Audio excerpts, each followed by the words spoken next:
पवन तनय संकट हरन मंगल मूर्ति रूप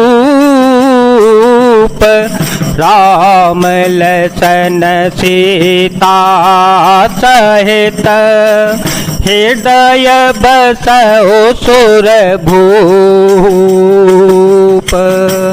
जामवंत के बचन सुहाए सुनि हनुमंत हृदय अति भाए।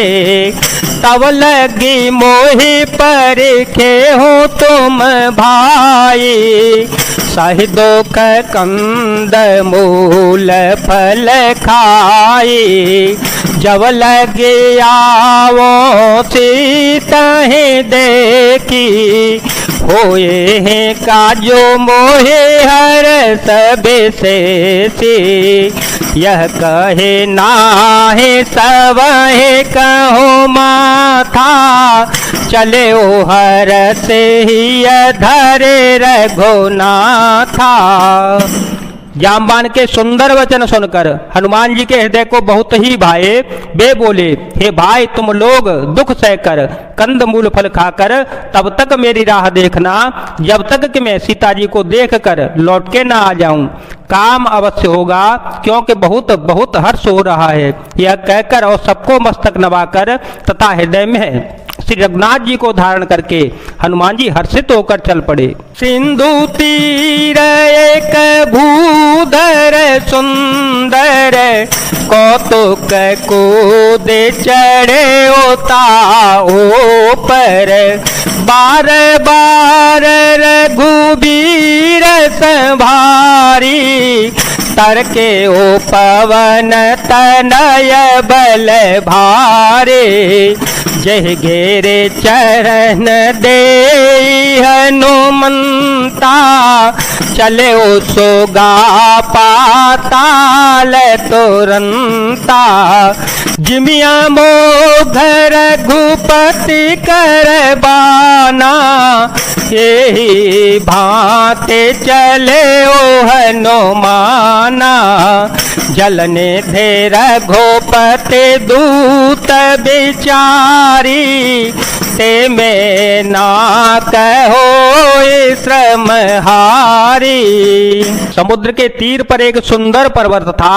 हनुमान जी खेल में ही अनायास ही कूद कर उसके ऊपर जा चढ़े और बार बार श्री रघुवीर जी का स्मरण करके अत्यंत बलवान हनुमान जी उस पर से बड़े वेग से उछले। जिस पर्वत से हनुमान जी पैर रखकर चले, जिस पर से वे उछले वह तुरंत ही पाताल लोक में धस गया। जैसे श्री रघुनाथ जी का अमोघ वार चलता है उसी तरह हनुमान जी चल पड़े। समुद्र ने उन्हें श्री रघुनाथ जी का दूत समझकर मैनाक पर्वत से कहा कि हे मैनाक तू इनकी थकावट दूर करने वाला हो अर्थात अपने ऊपर इन्हें विश्राम दे दे। हनुमान ते पर कर पुण्य कीन प्रणाम। राम काजो कीने बिनु मोहि कहावे श्राम। हनुमान जी ने उसे हाथ से छू दिया, फिर प्रणाम करके कहा, भाई श्री राम जी का काम किए बिना मुझे विश्राम कहाँ। जात पवन सुत देव देखा जाने कहूँ पहल बोध विशेषा। सुरता नाम हिन के माता पटये आए कहीं से बाता। आजो सो रहे मोहि दीन यारा सुनत वचन कह पवन कुमारा। राम काजो करे फिर में आवो सीता कहे सुधि प्रभु ही सुनावो।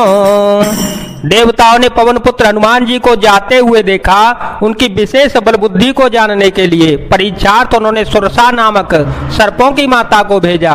उसने जाकर हनुमान जी से यह बात कही, आज देवताओं ने मुझे भोजन दिया है। यह वचन सुनकर पवन कुमार हनुमान जी ने कहा, श्री राम जी का कार्य करके मैं लौटाऊं और सीता जी को की खबर प्रभु को सुना दूं। तब तब बदन पेटी हूँ आई, तब तब बदन पेटी हूँ आई, सत्य कहूँ मोहे जान दे माई, सत्य कहूँ मोहे जान दे माई, कवने हो जतन दे नहीं जाना, ग्रस से न मोह कहे ओ हनुमाना, जो जन भरते बदन पसारा, कपतनो की न दुगुन बेतारा, सो रह जो जन मुख ते ठयो, तुरत पवन सुत बत्तीस भयो, तब मैं आकर तुम्हारे मुंह में घुस जाऊंगा, तुम मुझे खा लेना। हे माता, मैं सत्य कहता हूँ, अभी मुझे जाने दे। जब किसी भी उपाय से उसने जाने नहीं दिया, तब हनुमान जी ने कहा, तो फिर मुझे खा न ले। उसने योजन भर 400 कोस में मुंह फैलाया, तब हनुमान जी ने अपने शरीर को उससे दूना बढ़ा लिया। उसने 16 योजन का मुख किया, हनुमान जी तुरंत ही 32 योजन के हो गए।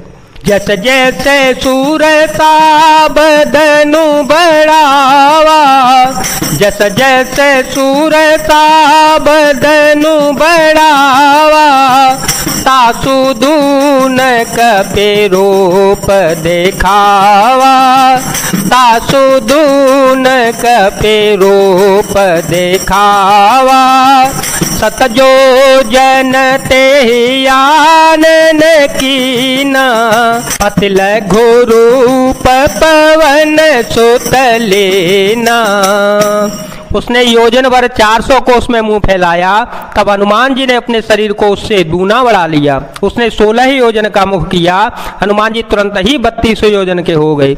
जैसे जैसे सुरसा मुख का विस्तार बढ़ाती गई, हनुमान जी उसका दूना रूप दिखलाते गए। उसने 100 योजन 400 कोस का मुख किया, तब हनुमान जी ने बहुत ही छोटा रूप धारण कर लिया। बदन पैठी पूनी बाहेर आवा, बदन पैठी पूनी बाहेर आवा, मांगा बेदाता है तेरो नावा, मांगा बेदाता है तेरो नावा, मोहे सो रह जे लागे पठावा, बुद्धि बल मर मोतोड़ में पावा।